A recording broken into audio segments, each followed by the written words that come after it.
Hey, what's going on? It's Nick LS, and today I'm going to be talking about how to get your motorcycle license.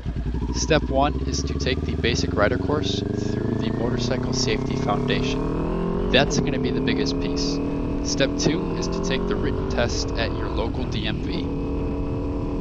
Let's start off with the basic rider course. You can Google this class and find any places in your area that may be offering this course. I personally took it through a community college near me.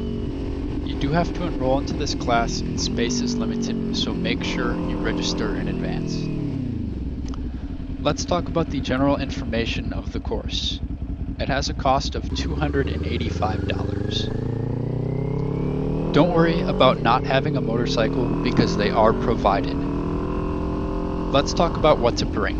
You're going to be out there riding for a long time, so it's a good idea to bring plenty of food and water, as well as gear. And usually everybody has in their closet long sleeve shirt or jacket and pants. However, you're going to make sure you're going to want to grab a pair of gloves, and I would highly recommend buying your own helmet.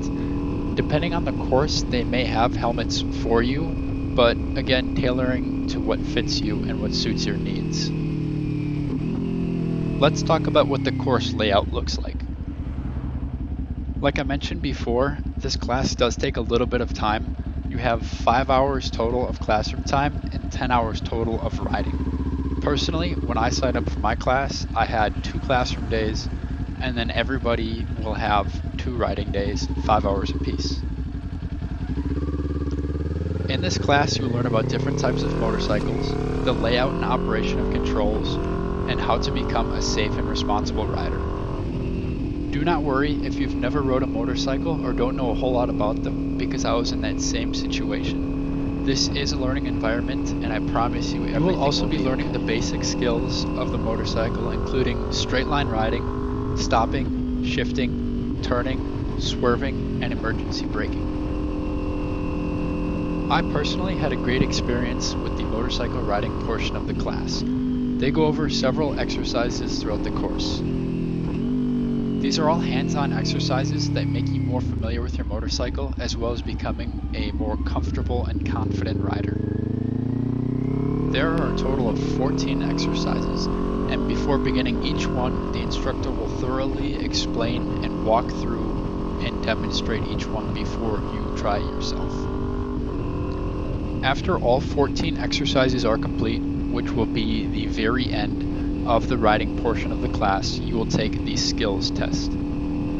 Other than learning to be a safe and responsible rider, the skills test is the most important part of the class. This is the test portion of the class and will bring you that much closer to getting your license. The following skills is what you are tested on. To assess basic skills using a cone weave, normal stop, turning from a stop, U-turn, quick stop, obstacle swerve, and cornering maneuver, as well as to demonstrate basic motorcycle control skills and ability to avoid an obstacle. Lastly, to demonstrate the ability to use the proper technique on a curve. The goal is to perform each skill decently. It doesn't have to be perfect, but just decent, because they do track the amount of points that you tally if you do something wrong. The test may be ended for point accumulation or committing an unsafe act or failure to understand to follow instructions. I also believe you're done if you kill the bike more than 3 times. I know all of these rules and skills kind of seem scary for right now, but again, I took this class as a complete 100% beginner. I had never rode a motorcycle, and in the 2 days of riding, I picked it up extremely quickly, and I was able to pass the test no problem. Once you pass the test, guess what? Congratulations, you passed the class. Awesome. You'll receive a little card that you're going to give to the DMV explaining that you took this BRC class, which then will lead to the next step of getting your motorcycle license, which is taking the written test. Well, it's not technically written. It's a multiple choice question test, and in Wisconsin it consisted of 25 questions. I'm not sure if it varies in other states, However, out of those 25, you needed to answer 20 correct. So you needed to reach a pass rate of 80%. I have good news and I have bad news. The good news is that you have 3 answers to select from, so you have a 33% chance of getting the question correct. The bad news is this gets a little tricky because a lot of these questions are what answer is the most right. If you're like me and don't pass this test on the first try, guess what? You have to wait 1 more week before you can take it. A lot of these questions come from a huge question bank, so I only had maybe 1 or 2 questions that were the same taking it the second time. What I highly recommend doing is going to your state DMV website and pulling up the motorcycle handbook and read that from cover to cover. It may take a little time, but let me tell you, it's 100% worth it because the majority of the answers you're looking for come from that guide.